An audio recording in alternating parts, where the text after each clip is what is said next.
It was the evening of Diwali. The city shimmered in the glow of countless lamps. Every alley, every house was bright with light. Children ran toward the temple, their hands holding little trays of lamps, their laughter filling the air like music. The poorest hut too seemed touched by prosperity tonight, as if darkness itself had been defeated. But amid this festive brilliance stood one mansion in utter darkness, the Sadara Bhavan, the ancestral mansion of Pandit Devdutt. Once, this was the pride of the town. Its grand halls echoed with music, laughter, and celebrations. Its gates saw elephants and horses tied, while noblemen and poets gathered under its roof. Now, weeds grew on broken pillars. Where once graceful women sang, owls and pigeons cried. Inside, in a dimly lit room, sat Pandit Devdutt, old, frail, and broken by sorrow. Wealth and comfort he could endure without, but what pierced his soul was watching his beloved wife Giriya slip away, lying helpless on her deathbed for a month. Today is Diwali, Devdutt, yet not a single lamp is lit in our home. Lift me up, I too want to light a lamp in my house. Devdutt's heart trembled. Tears rolled down his cheeks. He knew her days, perhaps hours, were numbered. To see her last wish remain unfulfilled felt unbearable. Devdutt belonged to a line of once prosperous money-lenders. Kings and noblemen borrowed from them. Millions changed hands without a word written down. But in the revolt of 1857, everything was lost. Estates, trade, honor. What remained were old promissory notes and deeds, the faded paper wealth of his ancestors. Every year on Dhanteras, when people worshipped goddess Lakshmi, Devdutt would carefully polish and worship these notes, as though they were sacred relics. They were his pride, the symbols of a bygone glory. Yet today, as Giriya gasped for life, those slips of paper were worthless. In the town lived a physician, Lala Shankadas. People said his pharmacy was more a printing press than a place of medicine. His remedies promised miracles. Take this tonic. Jackals will turn lions, fools will become poets, and the old will regain their youth. For months Devdutt had begged him for medicine. Each time the physician's heart stayed unmoved. Without money, he would not stir. That Diwali night, as Girija's breath grew shallow, Devdutt once again went to his door, pleading, Vaidji, have mercy, she's at her last breath. I have no money, but at least see her once. Let me know I tried everything. The physician shook his head, offered excuses, and shut the door. With a heavy heart, Devdutt returned. Midnight. Outside, the world was alive with gambling, songs, and laughter. Inside Sadara Bhavan, silence reigned, broken only by Giriya's faint moans.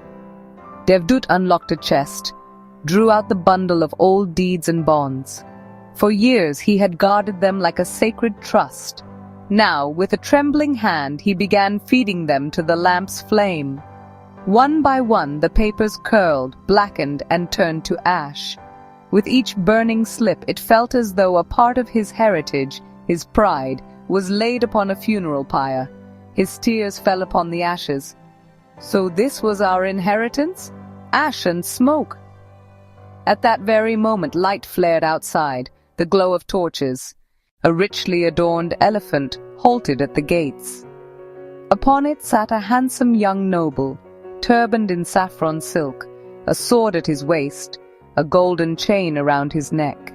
Pandit Ji, I am indebted to your family. My forefathers borrowed 25,000 rupees from yours. With interest, the debt stands at 75,000. I am leaving for Gaya to perform my ancestors' last rites, but I cannot do so with this unpaid debt upon my head. I have come to settle it. Devdutt's eyes widened in disbelief. Could it be true? The papers he had just consigned to flames, had one survived? He fumbled through the pile. And yes, miraculously, the note of the Thakur's debt was still intact.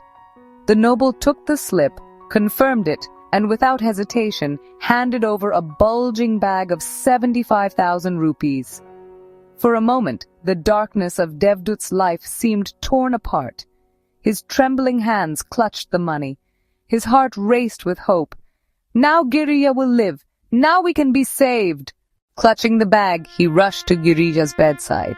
Look, Girija, the gods have heard us. We are rich again. You will recover. Our lives will be filled with joy again. But Girija lay still. Her eyes would never open again. The silence of death answered his words. Devdutt collapsed to the floor. The money spilled across the ground. His sobs echoed through the empty mansion. Oh God, is this your justice?